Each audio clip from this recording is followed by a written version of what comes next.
Hey everyone, in this video I'm going to show you on how to file an S Corp election in LegalZoom. First, open the LegalZoom and go on to its business information. Now from here, all you need to do is to enter your business name or just simply click on check availability. Now after selecting that, it'll turn into this page. First, they're going to ask you in where will your business is located. Select a specific location, for example in Hawaii, and click on next. From here, provide your specific email, and then your phone number and click on next. From here, gonna choose on what kind of industry your business is. For example, advertising and click on next. Now from here, will you be performing designated professional corporation?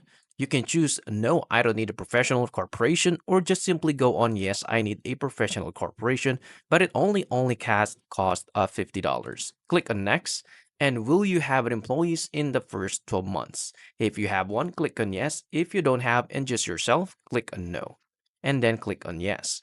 From here, let's keep your corporation compliant to avoid setbacks. Now from here, click on next and relax with our registered agent service. All you need to do is to appoint LegalZoom and you're able to talk to their representative and able for you to file an S Corp election. And that's it. If you find this video helpful, please like, subscribe, and I'll see you into the next one. Thank you for watching.